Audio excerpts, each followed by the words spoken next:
La manifestation est finalement interdite. Les agriculteurs de la coordination rurale sont sommés de quitter les lieux.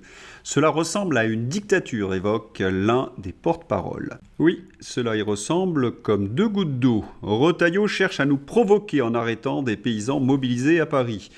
La colère va gronder encore plus s'il continue.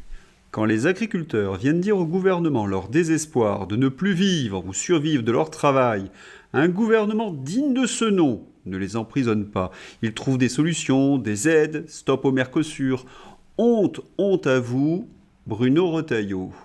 Dès qu'on est arrivé, on a été interpellés comme des dealers. Le problème, c'est que les dealers sont en liberté et les agriculteurs en garde à vue. Bruno Retailleau a d'autres priorités que la sécurité des Français. C'est plus qu'une évidence. Retailleau a donc empêché les agriculteurs de manifester dans Paris. Que cela ne tienne, les paysans se réorganisent. Acte 2, changement de lieu. Les cortèges de tracteurs se réunissent actuellement à Orvaux dans le 91.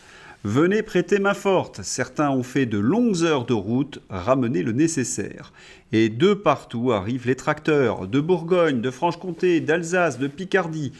D'autres convois sont en route pour Paris. Nous saluons nos amis les gendarmes qui sont obligés de nous réprimer alors qu'il y a tant besoin de renforts pour Mayotte-Chido. La coordination rurale défend nos fermes et les consommateurs. Bilan de cette nuit par Oxytous. Soi-disant, les LR, c'est le parti des agriculteurs. Et c'est Retailleau, un LR, qui empêche les agriculteurs de rentrer dans Paris pour manifester. S'ils pouvaient mettre autant d'énergie contre les dealers et les migrants qui essaient de rentrer en France. J'ai envie de répondre, mais ce n'est pas sa fonction, hein, Retailleau. Oui, Retailleau, c'est deux facettes. La première, c'est les coups de menton. Vous allez voir ce que vous allez voir. Et puis, la deuxième facette, c'est la soumission.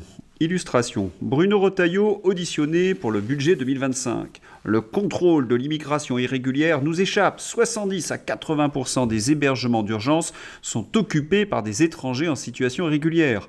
Nous sommes dépassés par le nombre. Ça, c'est Monsieur Coup de Menton. Que de la com, que de la com.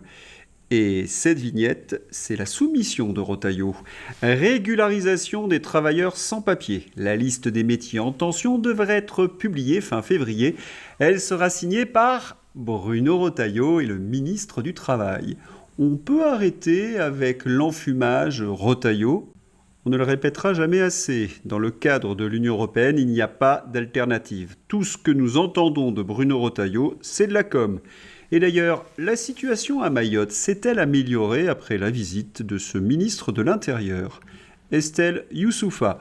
Depuis la visite de Bruno Retailleau, il y a 3 semaines, la situation ne s'est pas améliorée, loin de là, au niveau de la sécurité à Mayotte. Il y a quelque chose de désespérant d'ailleurs, c'est que certains gogos se fassent encore manipuler par la com des Retailleau et consorts. Et certains sont en train de m'expliquer que Retailleau est fort parce qu'il a arrêté 3 zinzins sur les réseaux sociaux qui proféraient des menaces contre les Français. Les a-t-il seulement expulsés ? Réponse.